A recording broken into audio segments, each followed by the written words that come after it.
दोस्तों, अगर आपको स्टॉक मार्केट सीखना है तो Amazon पर जाकर आप हमारे बुक पढ़ सकते हैं या तो Udemy पे जाकर आप हमारे वीडियो कोर्सेज भी देख सकते हैं। Hello friends, welcome to our channel learn stock charts to earn. दोस्तों, आज की वीडियो में हम एक बहुत ही सिंपल सी इंट्राडे की ट्रेडिंग स्ट्रैटेजी डिस्कस करेंगे, जिसमें हम खाली दो इंडिकेटर्स का इस्तेमाल करने वाले हैं। ये एक डायरेक्शनल ट्रेडिंग स्ट्रैटेजी है, यानी कि हमें डायरेक्शन का आइडेंटिफिकेशन करना है, उसमें स्ट्रेंथ कितनी है वो आइडेंटिफाई करना है और फिर वो जो ट्रेंड चल रहा है उसकी डायरेक्शन में ट्रेड लेना है। बहुत ही सिंपल सी है। अगर आप बिगिनर लेवल के ट्रेडर से और कोई सिंपल सी इंट्राडे ट्रेडिंग स्ट्रैटेजी के सर्च में है तो ये वीडियो पूरा देख लीजिएगा। इसके जरिए आपको एक अच्छी खासी स्ट्रैटेजी सीखने को मिलेगी। स्ट्रैटेजी डिस्कस करने से पहले हम ये देखेंगे कि ये पर्टिकुलर स्ट्रैटेजी के साथ ट्रेड करने के लिए हमें किन किन चीज़ों की ज़रूरत है। तो what we need. Time frame, हम यहाँ पे 5 मिनट का कैंडलस्टिक चार्ट इस्तेमाल करने वाले हैं। 5 मिनट के टाइम फ्रेम पे अगर हम ट्रेंड की डायरेक्शन आइडेंटिफाई कर पाते हैं और वो डायरेक्शन अच्छी खासी नज़र आ रही है, उसमें स्ट्रेंथ भी दिख रही है, तो उसका मतलब यही होता है कि वही डायरेक्शन में स्टॉक कुछ समय के लिए वर्कआउट करेगा, यानी कि वही डायरेक्शन में कुछ समय के लिए ट्रेड करेगा और उसका ही फ़ायदा लेकर हम उसमें एंट्री करेंगे और डायरेक्शनल ट्रेडिंग का फ़ायदा लेकर जब तक हमें अच्छा खासा रिजल्ट मिल रहा है हम होल्ड करेंगे, ट्रेलिंग करने की कोशिश करेंगे और सही समय पे एग्जिट भी करेंगे। इंडिकेटर्स, जैसे कि हमने कहा कि हम यहाँ पे दो इंडिकेटर्स का इस्तेमाल करने वाले हैं, तो दोनों भी सिंपल मूविंग एवरेजेस ही हमने लिया है, खाली टाइम पीरियड हमने चेंज किया है। ट्रेंड आइडेंटिफिकेशन, जैसे कि ये ट्रेंड का आइडेंटिफिकेशन करके ट्रेंड के डायरेक्शन में ट्रेड करने वाली स्ट्रैटेजी है, तो हमें ट्रेंड का आइडेंटिफिकेशन भी करने को आना चाहिए। मोमेंटम आइडेंटिफिकेशन, मोमेंटम यानी क्या कि स्टॉक में अगर एक डायरेक्शन में मूवमेंट आ रही है तो वो अलग अलग तरीके से आती है। कभी कभी स्टॉक स्लोली एक डायरेक्शन में मूव करता है, कभी कभी उसमें थोड़ी तेजी आती है, कभी कभी बहुत ही तेजी के साथ स्टॉक एक डायरेक्शन में जाता है। तो मोमेंटम यानी क्या कि तेजी के साथ स्टॉक में मूवमेंट आना, तो वो हम कैप्चर करने की कोशिश करेंगे कि कहाँ से मोमेंटम बन सकता है। अभी ऐसा नहीं कि कैप्चर करने के बाद वाकई में उतना ही तेजी के साथ मूवमेंट हर वक्त आएगी। हम हमारे हिसाब से स्टडी करके पोजीशन तो बना सकते हैं, लेकिन मार्केट सुप्रीम है। अगर हमारे डायरेक्शन में तेजी के साथ मूवमेंट आती है और कभी कभी लगता है कि इसमें समय लगने वाला है टारगेट आने के लिए, लेकिन बहुत ही जल्दी टारगेट आता है, तो उस तरह की सिचुएशन में ज़्यादातर जो बिगिनर लेवल के लोग रहते हैं उसको होल्ड करते हैं। उनको लगता है कि और भी ज़्यादा मूवमेंट आएगी और भी ज़्यादा रिटर्न मिलने की संभावना दिखती है, तो वो होल्ड करते हैं। तो वैसे नहीं करना है। अगर तेज़ी के साथ भी रिजल्ट आता है, जल्दी रिजल्ट आता है, एक्सपेक्टेड टाइम जो भी हमने लगाया था उससे पहले भी अगर रिजल्ट मिलता है, तो वहां पे प्रॉफिट बुक करना चाहिए, क्योंकि ये इंट्राडे की ट्रेडिंग है। और इसके ही अपोजिट भी हो सकता है। हमने मोमेंटम एक्सपेक्ट किया था, हमें लग रहा था कि 20 मिनट में रिजल्ट आएगा, लेकिन कभी कभी आधा घंटा होता है, 35 मिनट 40 मिनट होते हैं, फिर भी टारगेट पे नहीं जाता, तो रुकना चाहिए। वहां पे भी पेशेंस की जरूरी होती है। तो सिंपली कहेंगे तो जो भी डिसिप्लिन्ड प्रोसीजर हमने डिफाइंड की थी, तो उसको फॉलो करना सबसे ज़्यादा इंपॉर्टेंट होता है। मार्केट कभी भी हमारे हिसाब से बिहेव नहीं करने वाला। मार्केट लाइव टाइम पे अलग अलग तरीके से हमें मूवमेंट दिखाने वाला है, लेकिन हमें हमारे डिसिप्लिन को ही फॉलो करना है।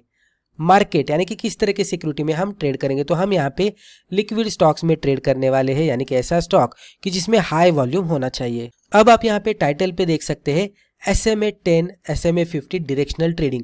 तो ये क्या है, हमने यहाँ पे दो मूविंग एवरेज का इस्तेमाल किया है। उसमें से एक है simple moving average 10 and second है सिंपल मूविंग एवरेज 50। यहाँ पे सिंपली हमें इतना ही देखना है कि अगर कोई भी स्टॉक ये सिंपल मूविंग एवरेज 50 है, इस तरह से कंसिडर करते हैं, तो 50 के नीचे रहेगा तो सेल करके चलना है, ऊपर जाएगा तो बाय करके चलना है। उसी के साथ SMA 10 को जब भी हम देखते हैं तो SMA 10 अगर 50 के नीचे रहेगा तो ये पूरा मोमेंटम का इंडिकेशन देता है सेल साइड में, और अगर SMA 10 हमें 50 के ऊपर दिखता है, यानी कि SMA 50 के ऊपर दिखता है, तो अपसाइड में मोमेंटम बढ़िया है, हमें बाय करके चलना है। ये भी इसमें ऐड करना है हमें। अभी दोनों SMA के बीच में डिस्टेंस कितना है वो भी हमें एक अच्छे खासे मोमेंटम का इंडिकेशन देता है।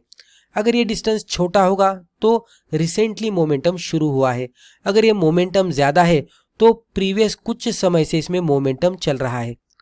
ये दोनों में का डिस्टेंस जैसे बढ़ते जाता है वैसे वैसे प्राइसेस में मोमेंटम तेजी के साथ नीचे आता हुआ आपको दिखेगा, और ये मोमेंटम जैसे जैसे यहाँ पे कम होने लगता है, यानी कि यहाँ पे डिस्टेंस दोनों के बीच में का कम होने लगेगा SMA 50 एंड SMA 10 के, तो अगर डिस्टेंस कम हो रहा है तो इसका मतलब यही हो रहा है कि अभी मोमेंटम खत्म हो रहा है, हमें एग्जिट करना चाहिए।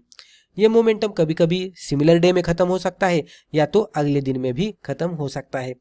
हमें क्या करना है, ये लॉजिक के साथ जो फर्स्ट 5 मिनट की ब्रेकआउट की स्ट्रैटेजी होती है उसको अप्लाई करना है।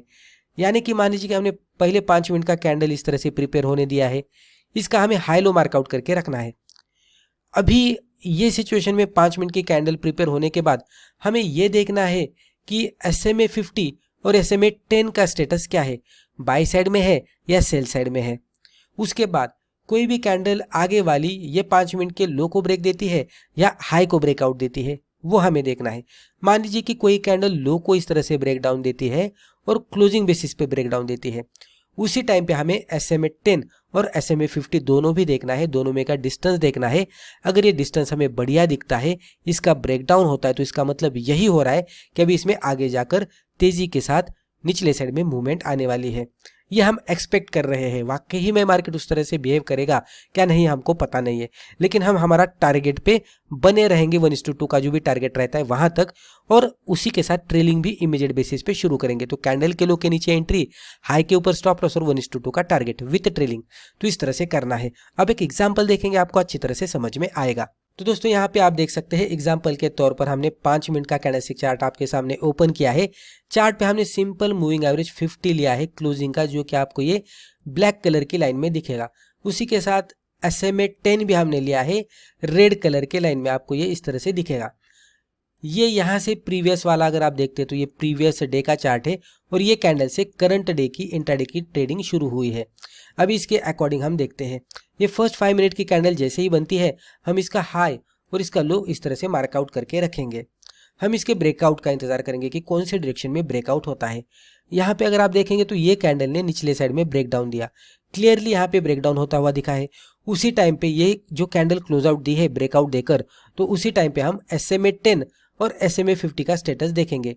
तो अगर आप देखेंगे तो प्राइस चार्ट पूरी तरह से दोनों SMA के नीचे है, SMA 10 SMA 50 के नीचे है, और दोनों में का distance, in between distance SMA 10 and SMA 50 के बिटवीन का डिस्टेंस ये भी बहुत ही बढ़िया दिख रहा है। यहाँ पे अगर आप देखेंगे तो कम डिस्टेंस था और यहाँ पे धीरे धीरे बढ़ता हुआ दिख रहा है, क्योंकि यहाँ पे गैप डाउन भी हुआ था।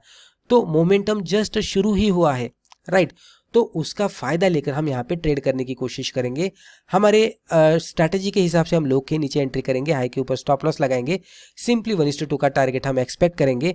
और ये केस में अगर आप देखेंगे तो स्टॉक में फिर डायरेक्शनल मूवमेंट आई है। अभी डायरेक्शनल ट्रेडिंग में आप देख सकते हैं कि वन वे डायरेक्शन में मूवमेंट मल्टीपल टाइम्स आती हुई दिखती है, जो कि आप यहाँ पे देखेंगे कि जैसे स्टॉक हमारे सेटअप को फुलफिल किया, इसमें वन वे डायरेक्शन में मूवमेंट आ रही थी। स्टॉक में फिर रिकवरी नहीं आई, स्टॉक पूरी तरह से वन वे डायरेक्शन में नीचे जा रहा था। और ये मोमेंटम भी अगर आप देखेंगे दोनों SMA के बीच में का, तो वो भी इस तरह से बढ़ता हुआ दिख रहा था। और जैसे जैसे मार्केट का टाइम खत्म होने को आया तो स्टॉक प्राइसेस थोड़ा साइडवेज में चली गई, क्योंकि यहाँ पे लोग एग्जिट करना शुरू करते हैं। तो लोग एग्जिट कर रहे हैं तो क्या होगा, तो ऑटोमेटिकली इसमें सेलिंग की जो पोजीशन थी, यहाँ पे सेल किया था, तो जो सेलिंग की पोजीशन थी वो स्क्वायर ऑफ होने लगेगी, और यहाँ पे धीरे धीरे आपको सेलिंग प्रेशर कम होता हुआ दिखेगा और ये स्टॉक साइडवेज में जाता हुआ दिखेगा। और उसके वजह से मूविंग एवरेज के इन बिटवीन का डिस्टेंस जो है इस तरह से कम होता हुआ आपको दिखेगा, और ये इस तरह से कम हो रहा है। जैसे डिस्टेंस कम होता है एग्जिट का समय है, राइट। तो इस तरह से भी आप एग्जिट कैलकुलेट कर सकते हैं, या तो सिंपली 1:2 के हिसाब से भी आप एग्जिट कैलकुलेट कर सकते हैं। आप देखेंगे तो एंट्री से स्टॉप लॉस का डिस्टेंस इतना था, एंट्री से टारगेट हमें इतना मिला। रिस्क रिवॉर्ड देखने की कोशिश करेंगे तो लगभग 1:3 के आसपास रिस्क रिवॉर्ड रेशियो मिलता हुआ दिखा है। आप ट्रेलिंग SMA 10 के हिसाब से भी कर सकते हैं, यानी कि ये जो रेड लाइन है इसके नीचे जब तक प्राइस चार्ट है आप इसमें बने रहिएगा। अगर कोई कैंडल इस तरह से ऊपर जाकर क्लोज आउट देती है और उसका हाई फर्दर ब्रेक होता है तो उसको आप ट्रेलिंग स्टॉप लॉस कंसिडर कर सकते हैं। यहाँ पे ऊपर क्लोज हुआ था लेकिन हाई ब्रेक नहीं हुआ, फिर से यहाँ पे ऊपर जाकर क्लोज हुआ और यहाँ पे अगले कैंडल पे, यानी कि उसके बाद की फर्स्ट कैंडल छोड़ के सेकेंड कैंडल पे इसका हाई ब्रेक हुआ, तो यहाँ पे हम ट्रेलिंग बेसिस पे एग्जिट होते। तो इस तरह से करना है। अब कुछ इंपॉर्टेंट पॉइंट्स हम देखते हैं। जब भी हम इंट्राडे में ट्रेड करेंगे तो नो ओवर ट्रेडिंग से बचना है। वेट फॉर अ ट्रेंड, तो ट्रेंड पहले बनने देना है और फिर ट्रेंड के डायरेक्शन में ट्रेड करना है। वेट फॉर ब्रेकआउट, जो भी हमने ब्रेकआउट देखा है तो वो भी क्लोजिंग बेसिस पे होना चाहिए, उसका फर्दर हाई या लो ब्रेक होना चाहिए। फॉलो रिस्क रिवॉर्ड, एटलीस्ट 1:2 का रिस्क रिवॉर्ड रेशियो मिलना चाहिए। फॉलो स्टॉप लॉस, इतना सब कुछ देखने के बाद भी अगर हमारा स्टॉप लॉस हिट होता है तो एक्सेप्ट करना चाहिए और एग्जिट करना चाहिए। And most important is do paper trading first. जब भी हम कोई भी नई ट्रेडिंग स्ट्रैटेजी सीखते हैं तो उसके बारे में ज़्यादा पता नहीं होता, तो पहले तो हमें बहुत सारी बैक टेस्टिंग करनी चाहिए, फिर पेपर ट्रेडिंग करनी चाहिए। अगर रिजल्ट सक्सेसफुल दिखता है तो हम पहले कम क्वांटिटी के साथ, और जैसे जैसे आगे बढ़ेंगे रिजल्ट हमें पॉजिटिव सक्सेसफुल दिखेगा, वैसे वैसे हम क्वांटिटी बढ़ाकर भी ट्रेड कर सकते हैं। तो दोस्तों मुझे लगता है कि रिस्पेक्टिव वीडियो में हमने जो भी डिस्कस किया इससे आपको ज़रूर फायदा हुआ होगा। Thank you.